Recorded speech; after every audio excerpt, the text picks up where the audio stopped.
Hello and welcome to Cleaning the EC Way. Today we are going to be going over some of the tools we use to make cleaning easier, and we're going to talk about why we love them. First up, we have the SCOI Scrub Rag. If you want, you can go ahead and pause the video to read all that it cleans. The SCOI rag is a non-scratching rag that works wonders. It works amazingly for stuck on food when you're doing the dishes, soap scum on shower walls, hard water spots, you name it. One of the many reasons why we love the SCOI rag is while you are cleaning tile, you can just add a bit of pressure and it will go right into the grout lines, making cleaning them so much easier. If there is something that you can't see and you go over it with the rag, it is going to have a bit of a drag. And you know that area needs a bit more attention. Another reason why we love the rag, if you are using a cleaning product that needs to be rinsed with water, it does not have a sponge in the middle that absorbs the suds, and it won't require as much rinsing out to clean. When we use it to clean a home, we just throw it into a washing machine and lay it dry to clean it. Next, we have a putty knife. The putty knife works great on your stovetop to scrape off any cooked on food or grease. Normally, we would use a razor, but if you don't have one, you can gently use a putty knife to scrape at any spot. It can also be used to get that small crack between your stovetop and your countertop. You can also use it to clean the small slats on your heating vents and the air return. If you are cleaning hot water spots, draping it with a rag and then using it like a scraper also works wonders. I use one to remove gum out of my dryer. To clean it, we just spray it with an all-purpose cleaner and rinse it with very hot water. So most people use a sponge when cleaning. They help remove things that are stuck on the surfaces in your home, but this one is not your typical sponge. This is a heavy-duty, non-scratch kitchen sponge. It works like a metal sponge without the risk of scratching. It can be used on multiple different surfaces. We like this sponge in areas that have a lot of hair because the sponge picks it up, making removing the hair easier. It is great at removing toothpaste from a sink. It also works great if your counters have a lot of dust on them, working like a magnet. It can be used on most of the surfaces in your home, and the sponge lasts longer than most sponges. To clean it, we just throw it in our washing machine and lay it out to dry. A brush that is made to clean dishes.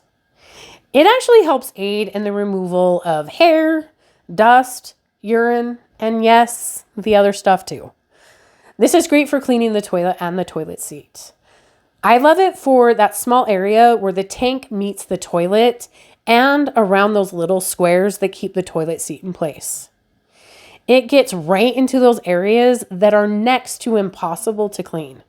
It cleans those small slits and around the areas that tend to collect a lot of urine. I love it for the bottom of the toilet and around the floor of the toilet, especially in my home where I have 3 Mel's.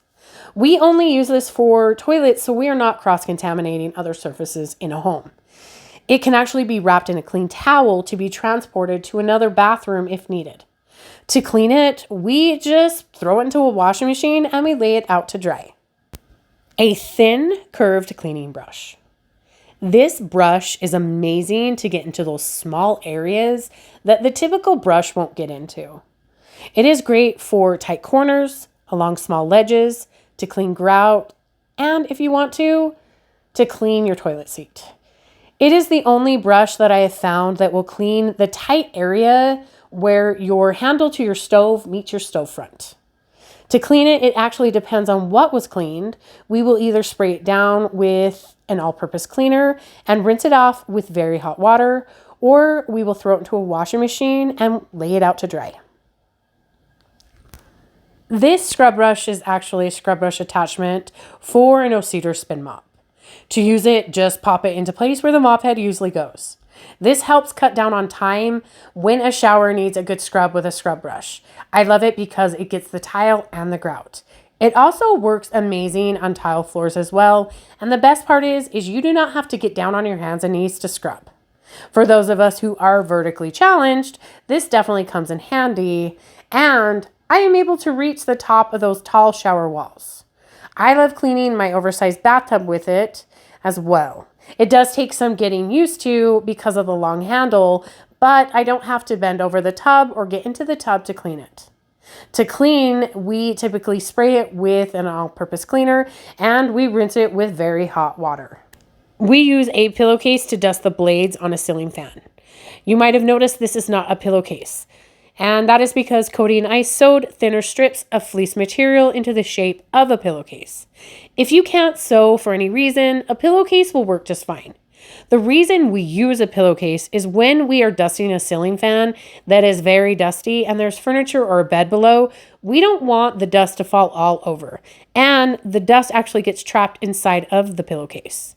We then can follow it with our duster to ensure it is extra clean. This saves time on dusting furniture, having to clean a bedspread, or extra vacuuming to get all that dust up from the floor. To clean it, we just throw it in the washer and then the dryer. Thank you so much for watching the video. If you like the video, give us a thumbs up. Don't forget to subscribe and please leave us a comment. And until next time, have an amazing day.